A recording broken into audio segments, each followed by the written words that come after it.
A mai napon egy ünnepélyes alapcsőletételre készülnek. Bugacon milyen munkálatoknak a kezdete?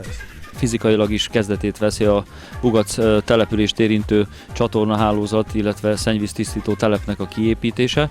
És azért mondom, hogy végre, mert hosszú idő óta készülünk már arra, hogy teljes közművessé váljon a település, hiszen az előttünk lévő városvezetők, illetve településvezetők már sokféle infrastruktúrát kiépítettek itt a településen. Van villanyunk, van vízünk, van gáz, illetve van telefon, aztán már az elmúlt években épült ki kábel hálózat is, amelyen internetet lehet fogadni, és hát ez az egyetlen egy olyan közmű, ami még hiányzik ahhoz, hogy a település összközműves legyen, ez a csatornahálózat, amely most megvalósulásra kerül. 2010. októberében, pontosan 4 évvel ezelőtt nyújtottunk be KEOP pályázatot a hálózat építésére, illetve a szennyvíztisztítónak a megépítésére.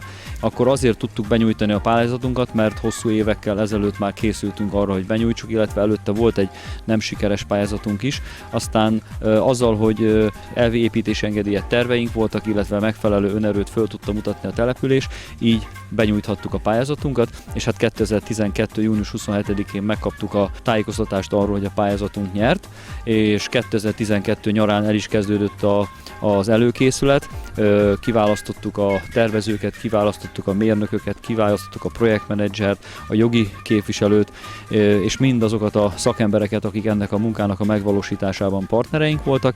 Majd 2013 nyarára kerültünk olyan helyzetbe, hogy elkezdődött a víziközmű társulatnak a megszervezése, viszont 2013 nyarán azt az információt kaptuk, hogy további pályázatot lehet majd benyújtani, további állami támogatásra, hiszen 2010-ben, amikor a pályázat elkészült, akkor még maximálisan 85% támogatást lehetett nyerni, ami azt jelenti, hogy ehhez 15% lakossági erőt kellett biztosítani. Ez a majdnem 1,5 milliárd forintos beruházásnál ez ingatlanonként 207 000 forintos önerőt jelentett még 2012-ben.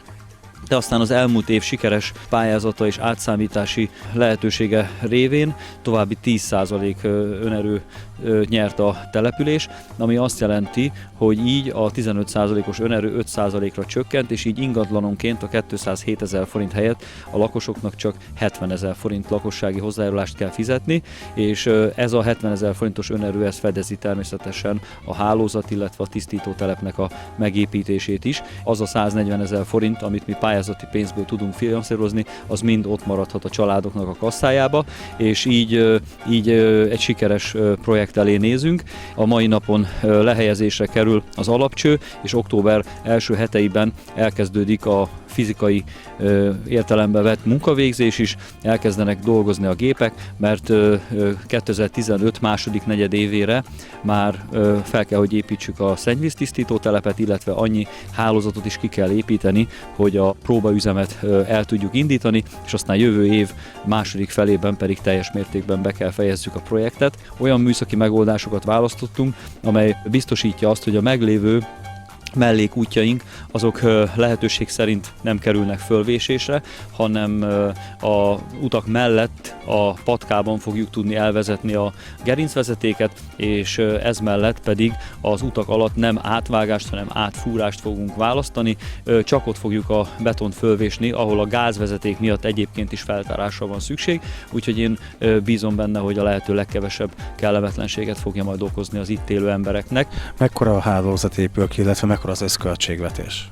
1 milliárd 495 millió forint a teljes beruházásnak a költsége, amelyből 1 milliárd 420 millió forint támogatást nyert az önkormányzat.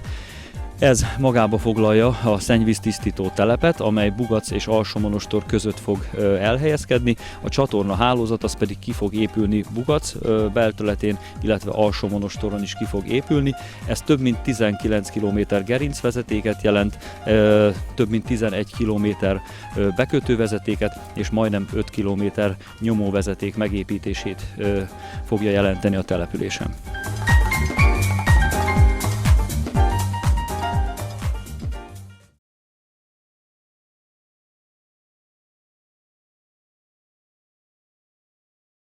Széchenyi 2020 befektetés a jövőbe.